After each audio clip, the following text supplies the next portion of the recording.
She hasn't been the strongest performer in the debates, but she clearly does alight the membership of the party when it comes to fiscal policy.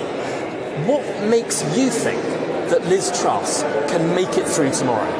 Well, look, what you saw, and I think, just taking slight issue with that, Tom, I think she performed incredibly well in the debate on Sunday evening. I think she's seen here strong, steady, sustained momentum and progress. She's the candidate, apart from Rishi, who since the first round has put on the most votes throughout this contest. And in this last round, of all the candidates, she gained the most votes. Why is that? I think it's because Liz has the experience to do the job.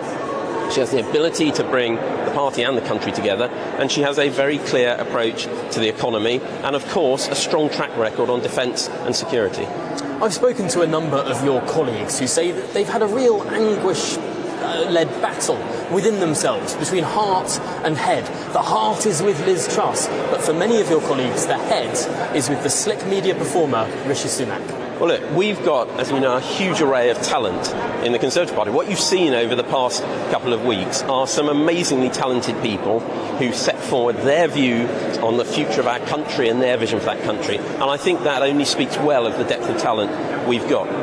Just today, Kemi Badenoch, she was knocked out today, but she's run a fantastic campaign, advancing some really interesting ideas. She's helped shape debate in this contest. So I don't think it's a question of heart or head. For me, both my head and my heart are firmly with Liz Truss for the next Prime Minister. Now, Liz Truss is in third place behind both Rishi Sunak and Penny Mordaunt. Amongst MPs, that's precisely the opposite of the ranking amongst party members, if we're to believe YouGov or Conservative Home. Many people might be worried, many Conservative Party members might be worried, that there will be skullduggery going on amongst your esteemed colleagues, that the most sophisticated or indeed most duplicitous electorate in the world will be trying to engineer a contest that excludes a candidate of the right.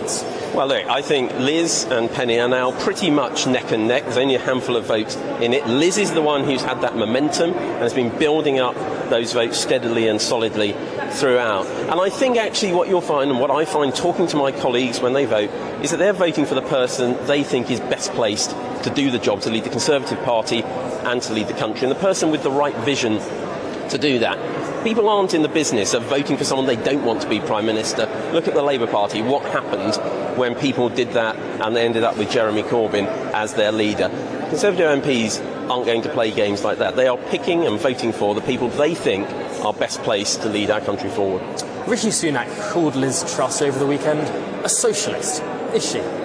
Liz Truss is a strong Conservative, she's a free market Conservative, and she's got strong Conservative values running through everything she does.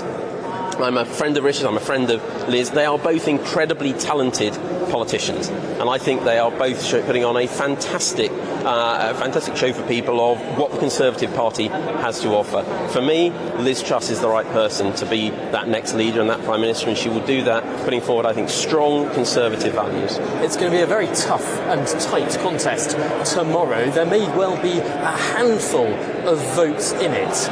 In an elevator pitch, what is your final word to your colleagues this evening? Well, I think it will be tight, quite rightly. So Liz is the candidate with the experience to do the job from day one, a clear economic vision and economic policy to tackle the challenges we face, and a strong and proven track record on defence and national security. She's the person to unite the party, unite the country and win the next general election.